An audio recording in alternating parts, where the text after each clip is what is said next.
Hello, good morning, single mothers. I am Dolapo, one of the admin of the Single Mothers Social Net on Facebook. I am a fellow mother. I'm a 42-year-old divorcee with two children, 15 and 12 years old this year. I am a medical doctor. I did most of my training in Nigeria, and I'm also training to be a GP here in the UK. Okay, so that's that about me. I'm sure more information about me will come up as we continue this series. Okay, so this is actually the first of many videos that I will be sharing, and the aim of this video will be to talk to single mothers, to share opinions, to share support, to learn lessons, to support ourselves, exchange ideas, anything and everything really that we can do through videos. I will be making these videos perhaps once, twice a week. I'm not quite sure how it will work. As time goes on, we will work everything out ourselves. I'll be sharing this video on our Facebook and on YouTube. Please kindly feel free to ask me questions, raise any issues you would like addressed, give feedback, anything at all on these videos. Okay? Now that's that. The first thing we are doing today is, so how does it feel to be a single mother? I think that should be the first step. Some of us here are single mothers because we got pregnant before we got married. Perhaps we wanted to get married and things didn't work out. Perhaps he died. Perhaps loads of many things could have happened, but we are single because we never got married, but we had a child out of wedlock. Some of us are single mothers because we got married, but things went wrong with the marriage. We got divorced, separated, anything at all. And still, some of us are single mothers because our partners or husband died. Whatever it is that made you a single mother, there is something I have realized that we all share. Particularly those of us that are from patriarchal societies, that are from third world countries.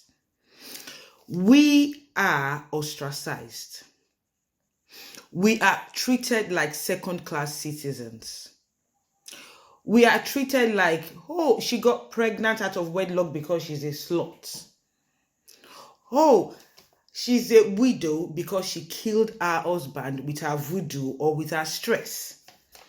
Or she's a divorcee because she's not subservient enough to be a wife, because she's not good enough to maintain her marriage. Whatever the case might be, the fact is we are all blamed for the situations that we find ourselves. The first thing I would like to address is, one, in fact, is our situation bad? Is it something that is bad that someone has to be blamed for it? Is it a bad thing that you are a single mother? Is it a bad thing that you had a child out of wedlock? Is it a bad thing that your husband died and left you a widow? Is it a bad thing that you chose to have a child but not get married? I will tell you something, it is not.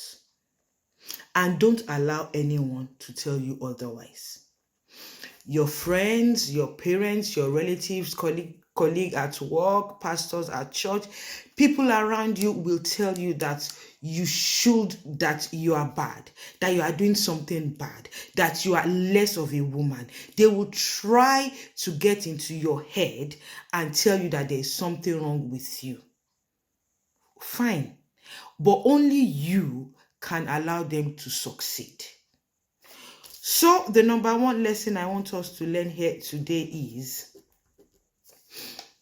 do not allow anybody, not your pastor, not your parents, not your friends, nobody at all, tell you that there is something wrong with you because you are single with children. Did you get that? Do not allow anybody, not your pastor, not your parents, not your older siblings, not your colleagues, not your bosses at work, tell you or make you feel like there's something wrong with you because you are a single parent. There is nothing wrong with you. Okay? Now, the fact that you didn't marry the person that you had a child for, how does that make you a bad person? Tell me. You think about it. How does that make you a bad person? Perhaps you realize he is not the best for you. You have made a very sensible and wise decision for yourself. Why should you stay in a relationship that is not good for you because you want to have a man in your life? Why? Tell me why. What advantage is that to you? Until you get to realize that you are what you know you are, not what other people think that you are. And what you should know you are is a responsible woman with children who is doing the best thing for herself and her children. Not what is best for the optics of your church or your pastor. Not what is best for the optics of your relatives or your friends. What is best for you and for your children. And that, in fact, makes you a better person than that woman that is staying in an abusive relationship, destroying her morale, destroying her children's lives because she does not want to be called a single mother. So, number one is there is nothing wrong with you, and don't let anybody make you think otherwise. Okay? Do we agree on that? Now, number two, you will meet people every day that will want to make you think less of yourself because they are bullies. They don't know any better. They are short-sighted. Do not let such people get into your head. Okay? You need to remind yourself every day, I am beautiful, I am good, I am strong. Not many women can deal with what I am dealing with and still be able to stand up. You need to be able to remind yourself of that. And when you think of that, hold your head high. Walk with your shoulders up and your head high, remembering that you are better than 99% of women out there. And how are you better than them? Because you are single-handedly being a father, a mother, a carer, a teacher, a support, everything to your children. And you are still slaying it. If I can borrow that word. Okay, I have met many married women who wake up and sleep every day in tears. No, I would rather have the life I have now.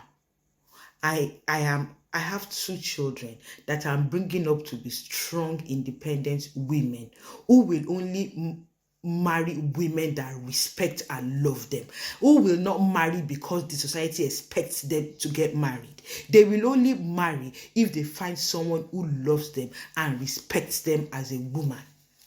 And they will be happy to remain single if they do not find that man. And that is another lesson I want us to learn. Learn to be happy with yourself as you are, whether you have a man or not. A man is supposed to compliment you.